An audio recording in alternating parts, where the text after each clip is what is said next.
부분 최소 제곱법에 대해서 설명을 드리도록 하겠습니다. 자, 고차원의 데이터라는 것은 X변수가 굉장히 많은 그러한 데이터를 말하는데요. 자, X변수가 많다라는 것은 정보가 많을 수도 있지만 불필요한 변수가 존재할 확률도 크다라는 것을 의미합니다. 자, X변수가 많으면 당연히 시각적으로 표현하기가 어렵고 계산 복잡도가 증가하기 때문에 모델링이 비효율적으로 갈 확률이 크게 됩니다. 따라서 머신러닝에서 우리가 모델링을 할 때는 이런 중요한 변수만을 선택해서 모델을 만드는 이제 그런 작업을 하게 되는데요. 이런 것들을 통칭해서 우리가 차원 축소라고 얘기를 합니다. 자, 차원 축소는 크게 이제 두 가지 방법을 통해서 이룰 수가 있는데요. 변수 선택과 변수 추출입니다. 제가 이제 이 설명은 그 PCA 부분에서 자세하게 설명을 드렸기 때문에 간단히 간단히 설명만 하고 넘어가도록 하겠습니다. 자, 변수 선택이라는 것은 소수의 예측 변수를 이렇게 선택하는 거죠. 그다음 변수 추출은 기존의 변수들의 어떠한 결합 또 변환을 통해서 새로운 변수를 추출하고 그 새로운 변수들, 그 소수의 새로운 변수들을 가지고 차원 축소를 달성하게 되는 겁니다. 자, 이제 변수 선택과 추출은 그 y 변수, 출력 변수의 유무에 따라서 출력 변수를 사용하느냐 그렇지 않느냐에 따라서 지도랑 비지도 이렇게 두 가지로 나눌 수가 있는데요. 자, 여기서 이제 경우의 수가 둘이니까 총 4가지가 나오게 됩니다. 따라서 이제 첫 번째는 지도 변수 선택법, 또 지도 변수 추출법, 그 다음에 비지도 변수 선택법, 비지도 변수 추출법 이렇게 됩니다. 그래서 이제 PCA 같은 경우에는 맨 마지막에 해당하는 그런 경우였고요. 그 다음에 오늘은 이 중에서 두 번째, 즉 지도 변수 추출법 중에 하나인 Partial Least Square (PLS) 방법에 대해서 설명을 드리도록 하겠습니다. 자, PLS는 우리나라 말로는 부분 최소 제곱법이라고 이제 해석을 했는데요. 자, 먼저 이제 주성분 분석은 기존 X 변수들의 어떤 결합을 통해 새로운 변수 G1을 추출을 하고 이 G1에 어떻게 추출했냐면 G1의 분산을 최대화하는 그러한 어떤 방향으로 우리가 G1 추출 변수를 생성했습니다. 자, 이제 부분 최소 제곱법 PLS는 원래 변수들의 선형 결합으로 추출된 변수라는 점에서 PCA가 동일하나 이제는 Y를 이용한다는 점이 다릅니다. 따라서 여기서 T1 PLS로부터 추출된 변수를 제가 T1이라고 정의를 하겠습니다. 이 PLS로부터 추출된 T1은 X의 선형 결합의 분산을 최대화함과 동시에 Y와의 공분산을 최대화하는 변수다. 이렇게 보시면 됩니다. 그래서 G1과 이 Y와의 공분산을 최대화하는 그러한 어떤 변수를 추출하겠다라는 것이 PLS의 핵심이라고 보시면 됩니다. 자, 그럼 자세한 알고리즘을 설명드리기 전에 전체적인 개요를 먼저 설명드리고 하겠는데요. 자, PLS는 Y와의 공분산이 높은 K개의 선형 조합 변수를 추출하는 방식이다 라고 제가 설명드렸습니다. 자, PLS라는 용어는 이제 선형 조합으로 추출된 변수가 있는데 그 변수가 설명하는 부분이 있고 그렇지 못하는 부분이 있는데요. 자, 그렇지 못하는 부분의 일부분에 지속적으로 최소 제곱법을 사용하는 것에 유래했다. 제가 이렇게 이제 정의를 했습니다. 자, 여기서는 이 정도로만 정의를 하고 제가 이제 넘어가고 추후에 알고리즘을 설명할 때 왜 이게 이렇구나 라는 것을 다시 설명드리면 이제 금방 이해가 되실 겁니다. 자, PLS의 목적은 PCA와 같습니다. 그래서 데이터 차원을 축소하는 건데, 즉 n by p 데이터를 n by k, 즉 이제 p가 변수의 개수가 되겠는 거죠. 그래서 원래는 p개 x 변수가 있었는데 k개 x 변수로 줄이겠다. 즉 k의 개수는 p보다 압도적으로 작게 될 겁니다. 따라서 이제 추출된 변수가 이제 여기서는 PCA나 PLS나 변수를 추출하는 것은 동일하지만 PLS는 Y와의 상관관계를 반영한다. 상관관계를 고려해서 새로운 변수를 추출한다라는 점에서 이제 특징이 또 차별점이 있습니다. 그래서 이제 적은 수의 추출된 변수로 효율적인 모델 구축이 가능하게 됩니다.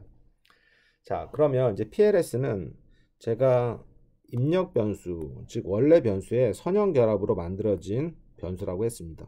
자, 이 식에서 잘 보여주고 있죠. t는 이제 PLS 컴포넌트인데 PLS로부터 추출된 변수인데 그건 어떻게 됐냐면 원래 x 변수들의 선형 결합. 여기서 w는 뭐겠죠? 맞습니다. 개수가 되는 겁니다. 자, 그러면 여기서 단순히 이 t의 분산을 최대화하면 이건 PCA가 되는데 여기서는 뭘 보여주냐면 t와 y와의 공분산을 고려를 하게 됩니다. 자, t와 y의 공분산을 한번 식으로 한번 표현을 해보면요. 자, 우리가 이렇게 표현할 수가 있어요.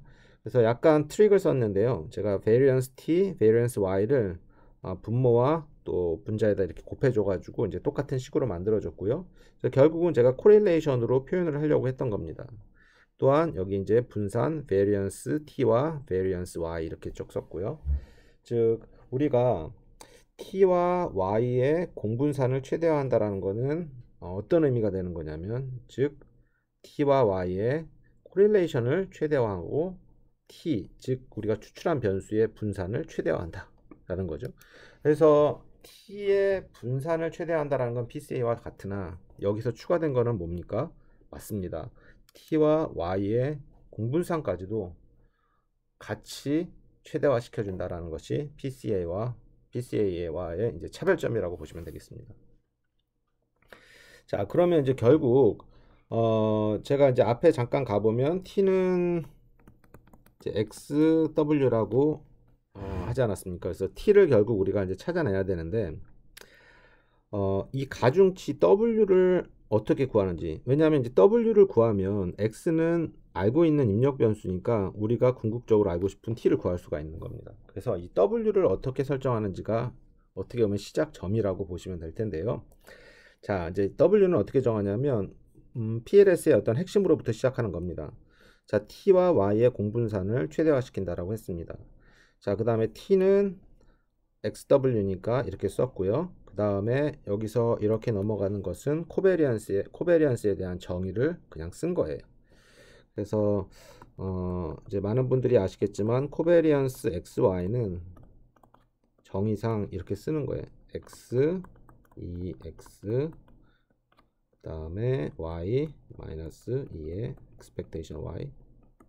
이게 코베리언스의 정의예요. 코베리언스를 expectation으로 표현한다. 따라서 이렇게 표현했고요.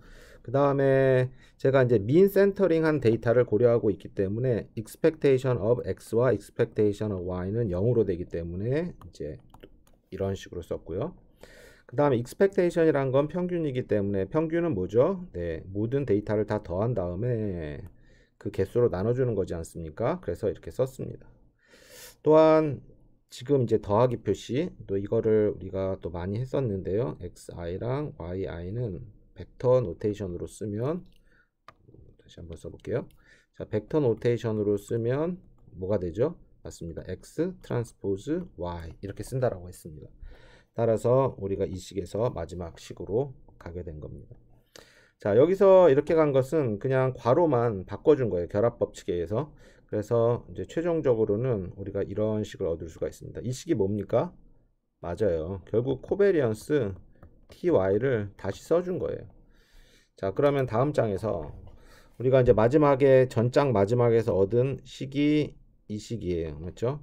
그래서 wt라는 벡터와 x 트랜스포즈 y라는 벡터, 이 두 개의 벡터가 있다라고 생각을 하시면 두 벡터의 내적은 맞죠? 첫 번째 벡터의 크기 곱하기 두 번째 벡터의 크기 곱하기 두 벡터 사이의 각도 이렇게 정의를 합니다. 그래서 이제 그림으로 보여드리면 우리가 첫 번째 벡터가 w고 두 번째가 x 트랜스포즈 y라는 두 개의 벡터가 있고 그 사이의 각이 이제 세타가 되는 거죠. 자, 그러면 한번 생각해 보시기로 이 코사인 세타 지금 이 식을 이 내적 wt와 x 트랜스포즈 y의 y를 코베리언스 t and y죠. 이것을 최대화시키려고 합니다. 즉 이 식을 최대화시키려면 이 코사인 세타가 최대화가 돼야 돼요. 자, 그러면 잘 아시겠지만 코사인 펑션은 이렇게 돼요. 그렇죠? 언제 최대가 되냐면 0에서 1이 된 0에서 최대가 된다. 즉 코사인 세타가 0이라는 것은 뭐죠? 맞아요. 코사인 세타가 1이 되려면 세타가 얼마 돼야 됩니까? 0이 돼야 된다라고 했지 않습니까? 0이 돼야 된다라고 하지 않았습니까? 즉 이 세타가 0이 돼야 된다라는 소리입니다. 0이 돼야 된다는 소리는 뭐냐면 두 벡터가 같은 방향을 가리치고 있어야 된다라는 겁니다. 즉 W와 X 트랜스포즈 Y는 각도가 없어야 돼. 같은 방향을 가리치고 있는 그러한 벡터이어야지 이 전체식이 최대화가 되는 겁니다. 자, 따라서 W는 결국 X 트랜스포즈 Y 이 두 벡터의 벡터가 같은 방향으로 가리켜야 된다. 즉, 같아야 된다라는 것을 얻었습니다. 자, 결국 우리가 뭘 얻었습니까? 맞습니다. W를 얻은 거예요. 아까 W는 뭐였죠? 새로운 변수 T를 추출하는데, 그죠? 이거였지 않습니까? 이 새로운 변수 T를 추출하는데 필요한 가중치였지 않습니까? 그래서 가중치를 우리가 얻었어. X 트랜스포즈 Y라는 걸 알았습니다. 자, 그러면 이제 우리가 t에 대해서 우리가 변수 추출 계속 한번 써볼게요. x, w인데 이 t를 어떻게 구하는지를 알면 되는 거예요. 자, 그럼 원래 변수가 x1, x2 쭉 가서 xp, p개가 있는 예제라고 하면 이론적으로는 PLS 컴포넌트도 몇 개를 찾을 수가 있냐면 p개를 찾을 수가 있습니다. t1, t2, tp.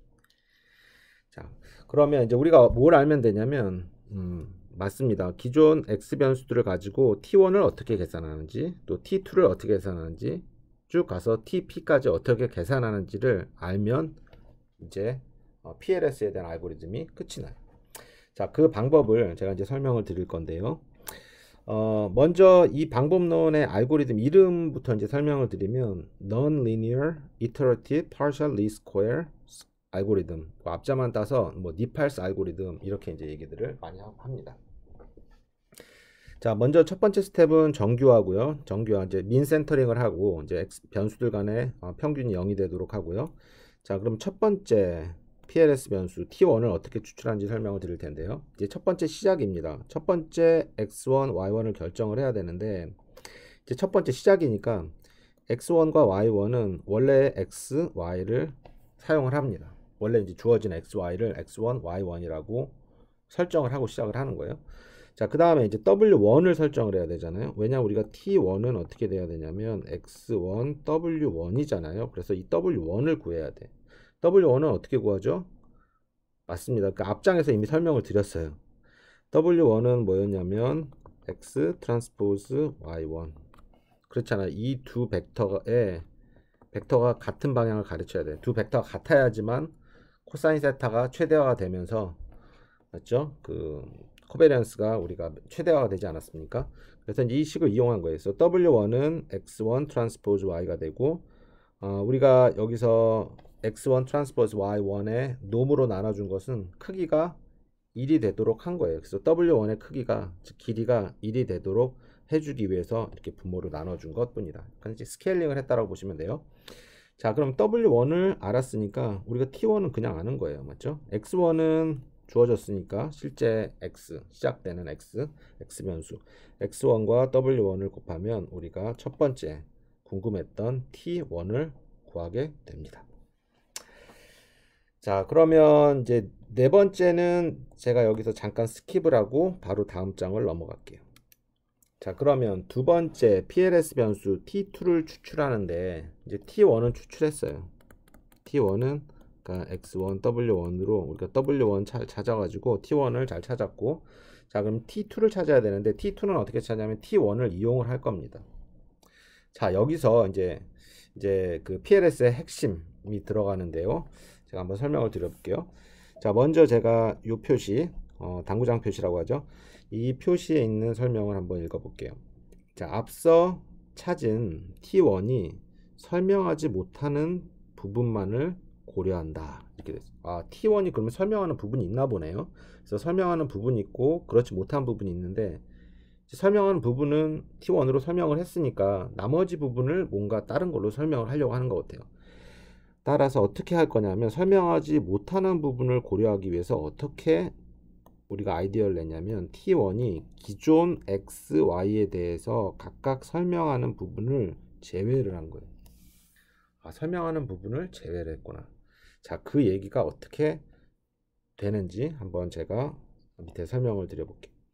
자, 우리 T1 앞장에서 잘 추출했습니다. 자, T1과 기존 Y에 대해서 설명하는 부분은 어떻게 할까요? 맞습니다. 회귀 모델을 적용하는 거예요. 즉 Y1과 T1 사이에 회귀 분석을 실시를 하는 거예요. 그럼 B1이 뭐죠? 그렇죠. 개수예요. 이 개수는 어떻게 찾습니까? 우리가 최소 제곱법으로 찾는다라고 우리가 알고 있습니다. 그래서 B1은 어떻게 표시됩니까? 이렇게 돼요. 자, 내가 여기서는 지금 기호가 노테이션이 좀 B1 이렇게 쓰니까 헷갈리시는 부분이 있을 텐데, 우리 이런 거 많이 알죠? X랑 Y 회귀 분석하고 베타가 개수라고 하면 X 트랜스포즈 X 인버스 X 트랜스포즈 Y, 우리가 최소 제곱법으로 구한 그런 베타 해시 이런 식으로 표현이 되지 않았습니까? 지금 이 표현 방법을 그대로 쓴 거예요. 여기서 X가 T가 되는 거고 Y는 Y1이 된 것 뿐입니다. 그렇죠? 자, 그래서 Y1과 T1 사이에 회귀 분석을 해서 또 최소 제곱법으로 통해서 구한 어떤 베타 B1이 됐고요. 일단 F1은 그럼 어떤 부분이죠? 맞습니다. F1은 T1으로부터 설명하는 부분, 그 다음 F1은 T1으로 설명할 수 없는 부분이에요. 그걸 뭐라고 했습니까? 우리가 잔차라고 했죠.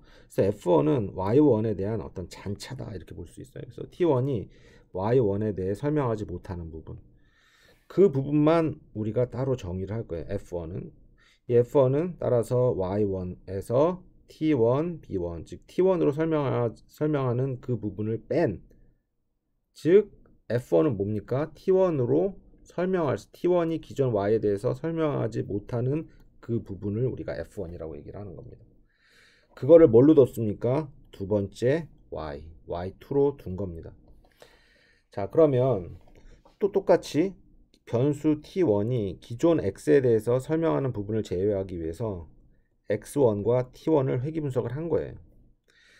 그리고 거기서부터 나오는 P1은 최소 제곱법으로부터 우리가 추정을 한 겁니다. 그렇죠? 지금 이 식을 참조를 하시면 돼요. 자, 그러면 X1에 대해서 T1이 설명할 수 있는 부분은 이만큼이고 그렇지 못한 부분이 2원이잖아요. 그래서 2원은 X1에서 이만큼을 빼준 그런 부분이에요. 설명하지 못한 부분이에요. 잔차예요. 그거를 우리가 새로운 X, 즉 X2라고 정의를 한 겁니다. 즉, 지금 1번과 2번 스텝을 통해서 우리가 얻은 게 뭐냐면 Y2하고 X2인데 이 Y2와 X2는 뭐죠? 맞습니다. T1이 Y1에 대해서 설명하지 못하는 부분, 또 T1이 기존 X에 대해서 설명하지 못하는 부분을 우리가 못하는 부분만, 그 일부분만 따로 정의를 한 겁니다. 자, 됐습니다. 그래서 우리가 이 일부분에 대해서 우리가 또 고려를 할 거예요. 그래서 한번 또 계속 가볼게요. 우리가 이제 X2와 Y2를 앞장에서 찾았어요. 자, 앞 슬라이드에서. 그러면 뭘 구할 수가 있냐면, 맞습니다. W2를 구할 수가 있어요.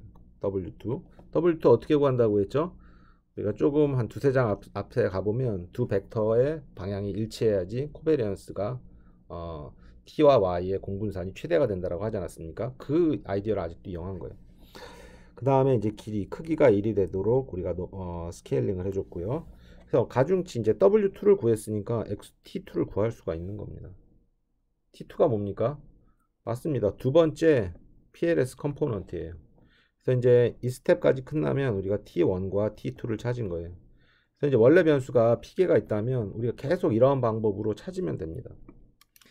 자, 그러면 이제 우리가 K번째 PLS 변수를 추출해 보자. 약간 이제 일반화 시키는 겁니다. 그래서 K번째 PLS 변수를 추출하려면 어떤 정보가 있어야 되겠죠? 네, 맞습니다. 바로 전 K-1의 T가 있어야 돼요. 맞죠? 그래서 TK-1과 이제 회귀 분석을 통해서 이제 할 건데요. 한번 볼게요. 자, 이 부분은 어떻게 되는 겁니까? 맞아요. 제가 이 부분은 좀 한 단계를 좀 스킵하고 썼는데요. 한번 여기서 써보면 이거예요. Y K-1과 T K-1을 회귀 분석한 거예요. 그러면 그 개수가 이렇게 나타날 거고, 그 다음에 tk-1으로 설명하지 못하는 부분을 우리가 fk-1 이렇게 이제 표현할 겁니다. 자, 그럼 bk-1은 어떤 방식으로부터 구하죠? 맞습니다. 최소제곱법으로 구한 거예요. 어떤 일부분에 대해서 우리가 최소제곱법을 계속 적용을 하는 거예요. 맞죠? 맨 처음에 t1으로부터 설명되는 부분, 그렇지 못한 부분을 다시 최소제곱법을 해서 t2를 구하고, t1, t2가 설명하지 못하는 부분을 다시 또 최소제곱법으로부터 또 설명을 하고, 이런 식으로 계속하는 거죠. 그래서 이런 큰 어떤 박스가 있다면 처음에 어떻게 됩니까? 맞습니다. t1 갖고 이만큼 설명하고 그렇지 못한 부분이 있다면 이 못한 부분을 다시 최소제곱법으로 적용을 하는 거예요. 이 못한 부분을 이게 이렇게 내려오고, 그러면 이게 이제 t2 갖고도 설명이 되고, t1, t2 갖고 설명되지 못하는 이 부분을 또 최소제곱법을 통해서 t3 갖고 설명을 하게. 어떤 이런 설명하지 못한 그 일부분에 대해서 계속 최소제곱법을 적용합니다. 일부분. 그래서 이 알고리즘의 이름이 뭡니까? 부분 최소 제곱법이라는 겁니다. 맞죠? 이 전체 모델링 이름이 partial least square였잖아요. 부분 최소 제곱법. 부분에 대해서 계속 최소 제곱법을 적용한다 라고 해서 이제 부분 최소 제곱법 혹은 부분 최소 자승법 이렇게 이름을 명명했습니다. 자, 그러면 제가 이제 y에 대해서 했고, 또 tk-1과 xk에 대해서, xk-1과 tk-1에 대해서 회귀 분석을 했고, 거기서부터 나오는 개수가 이렇게 추정이 됐고요. 또 설명하지 못하는 부분 2원을 이렇게 설명하지 못하는 부분을 뭐라고 합니까? 그 다음 xk. 지금 k-1까지 했으니까 설명하지 못하는 부분은 또 xk에서 담당하겠다라는 겁니다. 그래서 이 두 스텝을 통해서 yk와 xk를 구하면 뭘 구할 수가 있습니까? wk를 구할 수가 있는 거죠. 그렇죠? wk 구하면 뭘 구하는 겁니까? 다 구한 거예요. 그렇죠? tk를 구하는 거죠. 이런 식으로 우리가 이제 PLS 컴포넌트를 다 구할 수가 있습니다. 어떻게? 원래 x 변수의 선형 결합으로. 이 선형 결합은 어떻게 구해? 2번 스텝. 2번 스텝은 어디서부터 나와? 1번 스텝으로부터. 맞죠? 1번 스텝으로. 우리가 이제 다 알았어요. 자, 그러면 이제 이제 우리가 충분히 PLS 변수가 추출됐으면 우리가 이런 식으로 표현을 할 수가 있습니다. 자, 지금 이 식이 약간 익숙하지 않으신 분도 계실 텐데요. 제가 이 식을 써드리면 금방 이해가 됩니다. 자, 베타1, x1, 베타2, x2, 두두두 가서 베타 k, xk. 자, 물론 이제 여기에 이렇게 y절편이 있지만 우리가 이 y절편은 일단은 고려를 하질 않고 이 두 식을 한번 비교를 한번 해볼게요. 자, 제가 여기서 쓴 이 식은 무슨 식입니까? 우리가 금방 아실 거예요. 맞죠? 맞습니다. 선형회귀 모델로부터 이 선형회귀 모델이에요. 맞죠? 베타 값들은 최소제곱법으로 우리가 추정을 했고 선형회귀 모델입니다. 자, 그러면 이 값과 여기서 틀린 거는 뭡니까? 똑같은 건데 이 x 대신에 t1이 들어온 거예요. t1은 뭡니까? 우리가 계속 추출한 PLS 컴포넌트죠. 그렇죠? 근데 이 t1은 굉장히 많은 정보를 담고 있어. 왜냐하면 원래 이 x 변수들의 선형 결합으로부터 추출된 어떤 변수이기 때문에 이게 하나의 변수이지만 하나의 벡터이지만 이 변수 안에는 굉장히 중요한 모든 x 변수들의 정보들이 다 녹아 들어가 있다. 이렇게 보시면 될 것 같아요. 맞죠? 그래서 이렇게 표현한 거예요. 그래서 B1은 어떻게 구합니까? 여기서 베타1 햇과 같은 그런 기호인데요. 최소 제곱법을 통해서 계속 구했어요. 그래서 B1 구하고 B2는 어떻게 구했습니까? T1으로 설명하지 못한 부분을 최소 제곱법으로 또 구했고 B3는 B1, B2, 즉 T1, T2가 설명하지 못하는 부분을 가지고 또 최소 제곱법을 통해서 B3를 구하고 이런 식으로 어떤 부분에 계속 최소 제곱법을 적용했다. 해서 부분 최소 제곱법, 영어로는 partial least squares 이렇게 이제 표현을 한 겁니다. 자, 이제 보시면 여기서 이제 약간 의아해하실 분들은 원래 변수의 개수가 k개고 지금 k개의 PLS 컴포넌트를 다 이용한다면 지금 이번 강의에서 궁극적으로 목적하고 있는 차원 축소는 아직 안 된 거 아니냐. 자, 제가 지금은 차원 축소에 대해서 설명을 드리고 있지는 않습니다. 맞죠? PLS 컴포넌트를 어떻게 추출하는지에 대해서 지금 쭉 설명을 드렸고 이제는 T1, T2, TK를 얻었으면 여기서는 이 K개의 T가 다 필요한 게 아니에요. 그렇죠? 이 앞에 자꾸 넘어가네요. 이제 앞에 몇 개만 가지고 있어도 총 K개의 X 변수 효과를 이제 얻게 돼야지, 그래야지 이제 우리가 목적 달성이, 차원 축소에 대한 목적 달성이 되는 거니까. 그래서 이제 이 부분, 차원 축소하는 부분은 제가 조금 이따 설명을 드릴게요. 일단 PLS 컴포넌트를 어떻게 추출하는지가 더 중요한 거니까. 자, 이제 여태까지 제가 이제 기호로 설명을 드렸는데요. 이것을 간단한 어떤 그 수로 한번 설명을 드려볼게요. 그 뉴메리컬 example로. 자, 지금 이제 데이터가 보여주고 있는데, 점 x는 어떻게 됩니까? 맞습니다. 관측치가 몇 개예요? 그렇죠? 1, 2, 3, 4, 5, 5개고, 그 다음에 변수, x 변수가 3개, 그 다음에 y 변수가 있는 거예요. PLS는 y를 이용하는 거기 때문에 y 변수가 중요하다. 자, 이미 민 센터를 했고요. 뭐 이 데이터에 제가 PLS를 적용해 가지고 지금 원래 변수가 3개니까 이론적으로 T1, T2, T3를 찾을 수가 있겠죠. 그래서 T1, T2, T3를 어떻게 찾는지를 설명을 드릴게요. 자, 보면 이제 첫 번째 PLS 변수, 이걸 제가 뭐라고 했죠? 맞아요. T1이라고 했어요. 자, T1은 어떻게 구합니까? 맞아요. T1은 X1, W1이잖아요. 그래서 X1은 뭡니까? 자, 시작이니까 원래 X 데이터예요. X 데이터. 자, Y1은 뭡니까? 원래 Y예요. 자, 그러면 W1은 우리가 이렇게 구한다라는 걸 알고 있었어요. 그래서 X1 트랜스포즈 Y1 해서 이렇게 구하고, 우리가 거기에 어떤 그 놈으로 나눠줘 가지고 길이가 1인, 크기가 1인 이러한 벡터를 얻었어요. 이게 뭡니까? 이게 W1이에요. W1 구했으면 T1 다 구할 수 있잖아요. 그렇죠? W1은 어디다 여기다 집어넣어요. 그럼 T1을 구할 수 있어요. T1은 X1에다가 우리가 구한 W1 이걸 곱하니까 이렇게 나온 거예요. 이게 뭡니까? 이게 T1이에요. 첫 번째 PLS 컴포넌트가 되는 겁니다. 자, 첫 번째 PLS 컴포넌트는 뭡니까? 맞습니다. 원래 X 변수들의 선형 결합. 그런데 Y와의 공분상까지 고려했다 라는 점을 잘 기억하시면 좋을 것 같아요. 자, 두 번째 PLS는 어떻게 구합니까? 맞아요. 앞장에서 구했던 이제 T1을 갖고 할 건데 기억하시죠? 우리가 이제 Y1하고 T1하고 회귀 분석을 해서 최소 제곱법을 통해서 B1 얻고, 맞아요. T1으로 설명할 수 있는 부분이 이만큼이고, 이 Y2는 뭡니까? 맞아요. T1 갖고 설명할 수 없는 부분이라고 했잖아요. 그렇죠? 그래서 Y1 마이너스 T1 곱하기 B1이 되는 겁니다. 그 부분이 뭐예요? 새로운 Y가 되는 겁니다. Y2가 되는 거고요. 자, X2는 어떻게 구합니까? 맞아요. T1이 설명할 수 있는 부분이 이만큼이고, 그렇지 못한 부분 있었지 않습니까? 그래서 그렇지 못한 부분을 우리가 새로운 X2 부분을 계속 업데이트 해 나가는 거예요. 맨 처음에 이만큼 있었다면 설명할 수 있는 부분 제외하고 설명하지 못하는 부분만 갖고 계속 최소 제곱법을 통해서 모델링을 하겠다라는 겁니다. 자, 이제 아까 제가 여기서 이제 설명을 드리려고 하는데, 이 개수 B1에 있고 P1에는 제가 이렇게 트랜스포즈를 붙여줬는데, 자, 앞서 설명드릴 때는 제가 따로 설명을 드리지 않았어요. 그래서 왜 저기는 트랜스포즈를 붙였는지 의아해하시는 분들이 좀 있으셨을 텐데요. 여기서 보시면 이제 금방 이해가 됩니다. 자, 그래서 P1에는 왜 트랜스포즈를 붙였냐면 X1이 이렇게 되어 있고, 우리가 T1이 이렇게 되어 있고, 그 다음에 이제 P1을 구해야 되는데, P1이 이렇게 되지 않아요. 벡터의 어떤 그 디폴트는 이러한 어떤 뭡니까? 맞아요. 열 벡터예요. 맞죠? 그래서 이제 이게 3x 1 벡터인데, 여기서 3x 1을 그대로 적용을 하면 행렬의 곱이 안 되는 거예요.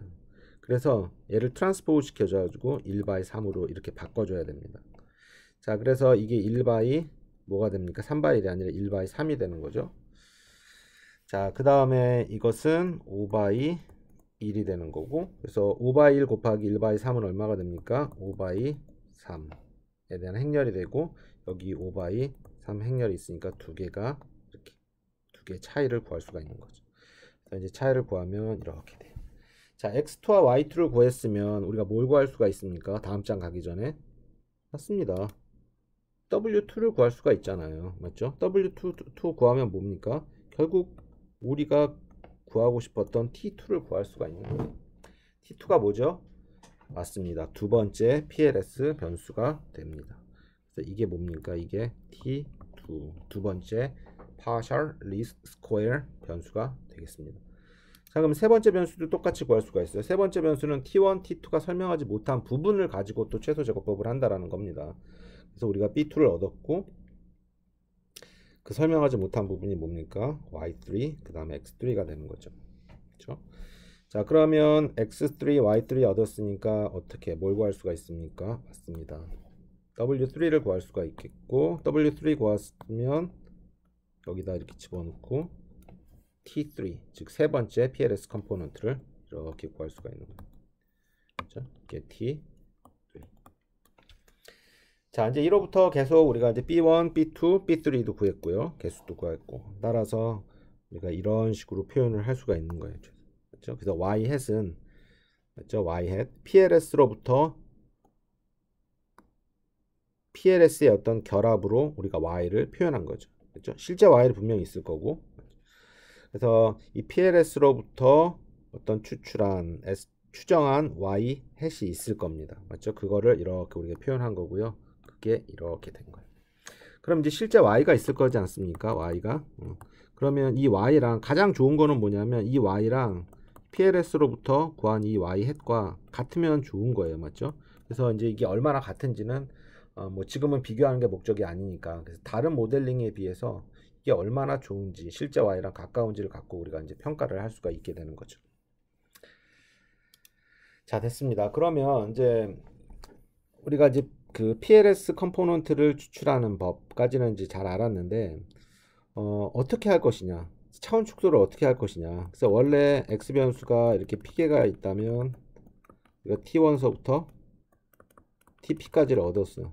근데 TP를 그대로 이용한다라면 차원 축소를 하는 효과가 없는 거잖아요. 그래서 이제 앞에 이제 몇 개만 갖고 사용할 건데 어떻게 할 거냐면 방법은 이렇게 뭐 따로 이렇게 딱 어떤 옵티미제이션 방법이 있는 게 아니라 약간 트라이 앤 에러 방법으로 우리가 이제 구할 수밖에 없어요. 그래서 여기서 이제 보시면 이 X축은 뭐냐면 PLS 컴포넌트의 개수야. 그래서 1은 T1만 사용한다라는 거고 2는 뭡니까? T1, T2 즉 PLS 컴포넌트를 두 개 갖고 사용했을 때 쭉 가서 15개는 뭡니까? 맞습니다. T1서부터 T15 15개의 PLS 컴포넌트를 가지고 모델링을 했을 때 민 스코어 에러가 어떻게 되는지를 본 겁니다. 그래서 파란색은 트레이닝 에러고 그래서 빨간색은 테스팅 에러를 보여드리고 있습니다. 자, 트레이닝 에러는 모델이 복잡해지면 즉 PLS 컴포넌트를 많이 이용하면 트레이닝 에러는 이렇게 떨어져요. 0에 가까이 갈 수가 있어요. 근데 테스팅 에러는 어떻게 됩니까? 이렇게 쭉 떨어지다가 어느 순간에 이렇게 올라가는 그런 경향이 있습니다. 따라서 이 예제에서는 PLS 컴포넌트가 어디? 즉 테스팅 에러가 최소화가 되는 점이 어디였냐면 K가 5인 지점이었거든요. 즉 T를 PLS 컴포넌트를 5개를 이용했을 때 테스팅 에러가 최소화가 됐기 때문에 이 예제에서는 맞습니다. 5개의 PLS 컴포넌트를 이용해서 모델링을 하는 것이 좋다. 그래서 여기서 이제 원래 변수가 이제 15개가 있는데 X 15개가 있는데 15개 다 이용하지 말고 우리가 이제 PLS 컴포넌트만 이용한다면 5개만 이용하면 되는 거죠. 그래서 15개에서 5개로 어떻게 됐습니까? 차원을 축소한 그러한 어떤 효과를 얻게 됩니다. 자, 그러면 지금까지 제가 이제 PLS에 대해 쭉 설명을 드렸는데 조금 더 이제 일반적인 그런 어떤 그 현상이 있을 수가 있어요. 첫 번째는 뭐냐면 출력 변수 Y가 여러 개일 때, 그렇죠? 이게 어떤 경우냐면 X가 이렇게 있고 P개가 있고 보통 우리가 Y가 이렇게 하나인 경우만 이렇게 보잖아요. 근데 Y가 여러 개 있는 경우도 있잖아요. 이렇게 Y가 이렇게 Q개가 있는 경우도 있잖아요. 이러한 경우에 어떻게 할 것이냐? 일반적으로는 어떻게 하냐면 일반적으로는 어떻게 하냐면 이 Y를 따로따로 즉 Q개의 PLS 모델을 만드는데 PLS에서는 이거를 Q개의 PLS 모델을 안 만들고 하나의 모델로 만들 수가 있어요. 즉 하나의 모델을 만들어 가지고 어떤 모델에 X값을 집어넣으면 Y1서부터 YQ까지 동시에 이렇게 쭉 예측되는 그러한 어떤 모델을 만들 수가 있다. 이럴 때는 어떻게 해야 되는지. 그 다음에 두 번째는 이제 Y가 범주형일 때, 즉 현재는 지금 리그레션 문제, 예측 문제, Y가 연속형일 때 지금 쭉 설명을 드렸고요. Y가 범주형일 때의 PLS, 그거를 우리가 PLSDA, PLS Discriminant Analysis라고 부르는데요. 그때는 어떻게 할 것인가에 대해서 제가 설명을 드리도록 하겠습니다. 자, 출력 변수 y가 여러 개일 때는 기존 방법대로 단 하나의 공분산 값을 추출할 수가 없어요. 맞죠? y가 하나가 있는 게 아니라 여러 개 있기 때문에. 따라서 y에서도 변수를 같이 추출해서 x, y에서 각각 추출된 변수들 간의 공분산을 보겠다라는 겁니다. 즉 y가 하나일 때는 xw 즉 t와 y와의 공분산이었는데 이제는 y도 여러 개니까 y도 선형결합을 해야 된다는 거예요. 맞죠? 그래서 t와 yq 제가 여기서 뭐 u 이렇게 표현할게요. 그래서 t와 u의 공분산을 고려해야 되는 t와 y가 하나 있을 때는 그냥 y와의 공분산을 고려했으면 되는데 y가 여러 개일 때는 이 y를 대표할 수 있는 y의 선형결합으로 제가 정의한 이 u와의 공분산을 최대화시켜야 된다. 자, 앞서 이제 이것도 이제 같은 개념이에요. 맞죠? 이제 이럴 때 어떻게 T1, T2 우리가 PLS 컴포넌트를 어떻게 추출할지를 제가 이제 설명을 드릴 건데 앞에 y가 하나 있는 경우랑 같아요. 같은데 여기서는 이제 y가 여러 개가 있으니까 약간 노테이션 상에서 복잡함 이제 이런 것만 좀 추가될 뿐입니다. 한번 볼게요. 자, 첫 번째 PLS1 T1을 어떻게 추출하는지 어느 경우에서 y가 여러 개 있는 경우에 반응 변수 y가 여러 개 있는 그러한 어떤 상황이에요. 자, 그럼 첫 번째 x, y는 이렇게 똑같이 설정해요. 첫 번째 시작일 때는 뭐 따로 없으니까 x1 원래 x, 그다음 y1은 원래 y. 자, 이제 두 번째. 자, 다음 과정을 제가 이제 수렴할 때까지 반복한다 이렇게 얘기를 했는데 그걸 먼저 설명을 드려 볼게요. 자, y가 이제 여러 개이기 때문에 일단은 임의의 y 변수, y가 예를 들어 q개가 있다면 그 q개 중에서 q개의 y 변수 중에서 하나의 변수를 우리가 u1으로 이렇게 놓습니다. 그렇죠? u1. 제가 여기서는 이제 u는 뭐냐면 앞에서 y의 어떤 선형 결합 이렇게 표현을 이제 제가 정의를 할게요. 자, 임의의 y 변수를 u1으로 놓고 근데 임의의 y 변수. 근데 여기 제가 이제 괄호하고 어떻게 써놨냐면 y 변수를 제가 이제 임의로 선택한다라고 했는데 임의로 선택하시면 되는데 이제 굳이 가이드라인이 하나 있다면 그 y 변수의 제곱합이 큰 y 변수를 통상적으로 제일 먼저 선택을 하면 좋다 이렇게 좀 알려진 그런 어떤 레퍼런스가 있어서 제가 이제 적어 갖고 있습니다.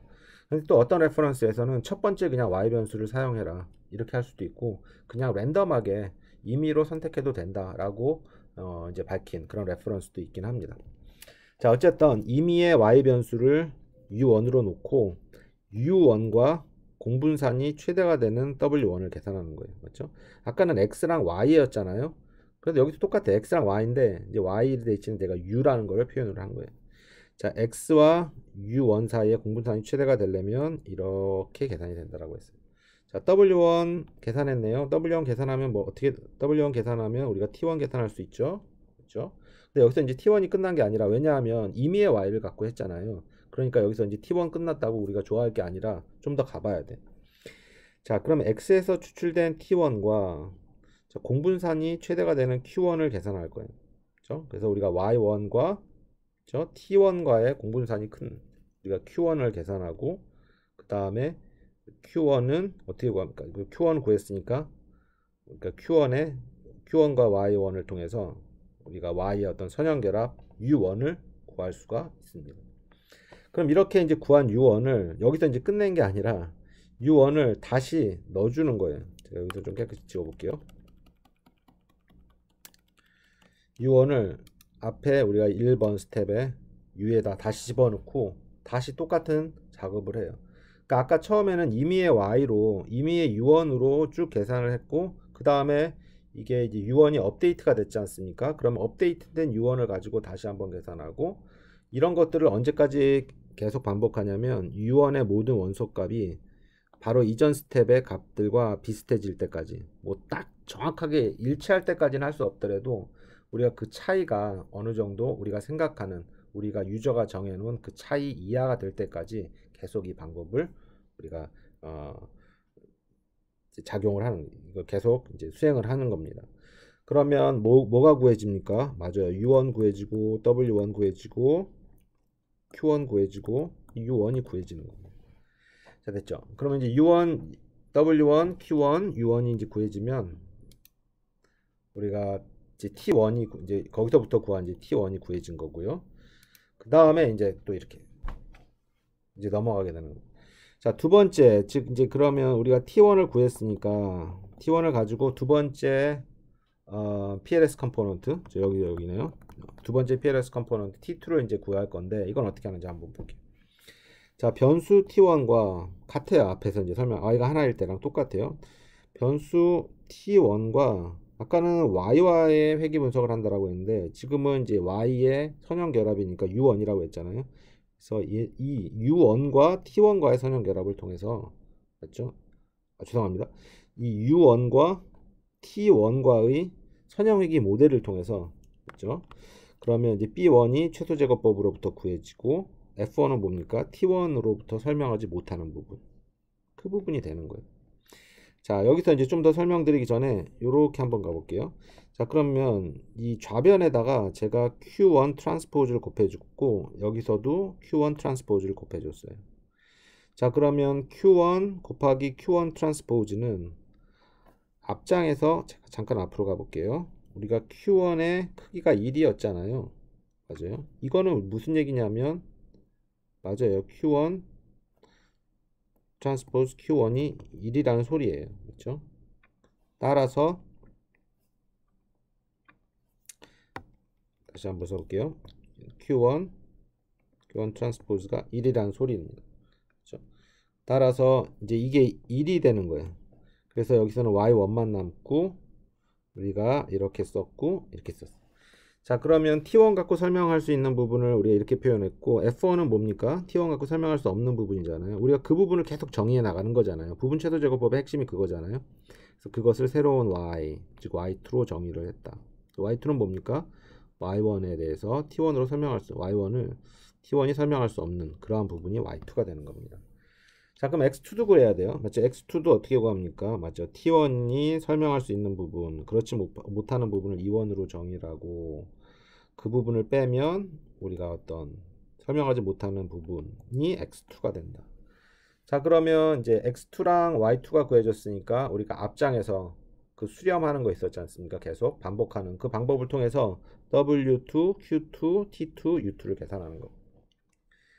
자, 그런 식으로 해서 T3, T4 해서 쭉 우리가 이제 PLS 컴포넌트, 원하는 개수만큼의 PLS 컴포넌트를 구하게 되는 겁니다.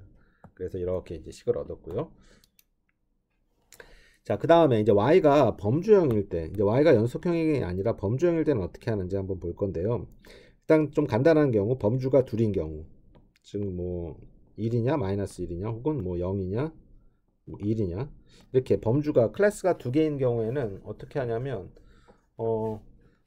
그냥 이렇게 표현하는 거예요. 그렇죠? 첫 번째 범주를 그냥 1, 두 번째 범주를 마이너스 1로 선정해서 기존 x랑, 맞죠? 새로 변화나 y 변수를 그냥 이렇게 사용을 하면 돼요.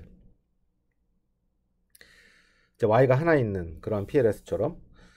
자, 그러면 이제 범주가 여러 개 있는 경우는 어떻게 하느냐? 범주가 즉 셋 이상인 경우는 어떻게 하냐면, 일단 세 개 있는 예제를 한번 볼게요. 그래서 범주가 1인 경우에는 이렇게 y 변수를 여러 개 생성해야 된다. 이 y 변수는 어떤 변수? 이진 변수.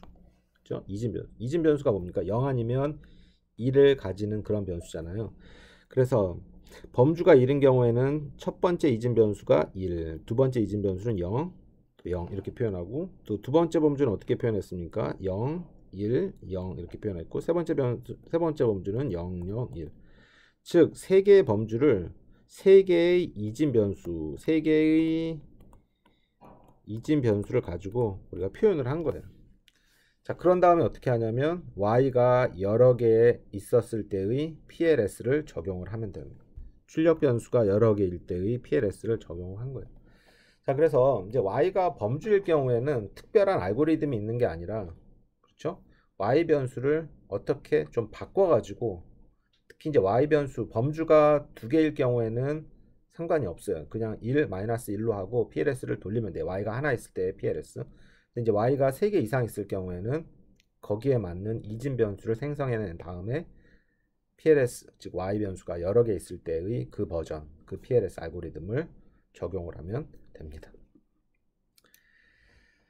자, 이제 마지막으로 이제 뭐 R 패키지에서 PLS가 있는데요. 뭐 간단히 제가 펑션만 소개해 드리도록 하겠습니다. 그래서 일단 이제 데이터를 쭉 읽고 이제 y도 반드시 읽어야 되겠고요. PLS 모델은 PLSR이라는 게 있고 그 다음에 우리가 이제 뭐 이런 식으로 잘 표현을 하면 되겠고요.